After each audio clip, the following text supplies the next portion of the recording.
সালামুন আলাইকুম। আজ আমরা কয়েকটি গুরুত্বপূর্ণ প্রশ্নের উত্তর পবিত্র কোরআন থেকে জানার চেষ্টা করব ইনশাআল্লাহ। প্রথম প্রশ্ন, কোরআন আমরা প্রতিদিন কতটুকু পড়ব? আসুন এর উত্তর আমরা কোরআন থেকে জানি। কোরআনে ৭৩ নম্বর সূরা মুজ্জাম্মিলের ২০ নম্বর আয়াতে মহান আল্লাহ রব্বুল আলামিন আমাদের জন্য যতটুকু সহজ ততটুকুই প্রতিদিন পড়তে বলেছেন। এখন প্রশ্ন হল, কোরআন আমরা কিভাবে পড়ব? এ প্রশ্নে উত্তরও আমরা খুঁজে পাব একই সূরার ৪ নম্বর আয়াতে।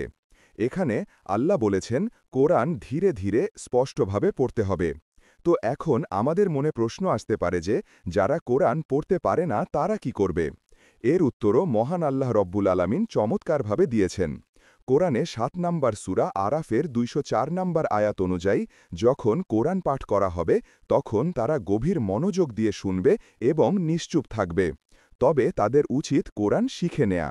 সুতরাং আমরা এটা জানতে পারলাম যে প্রতিদিন কোরআন আমাদের জন্য যতটুকু সহজ ততটুকু ধীরে ধীরে স্পষ্টভাবে পড়তে হবে। আলহামদুলিল্লাহি রব্বিল আলামিন।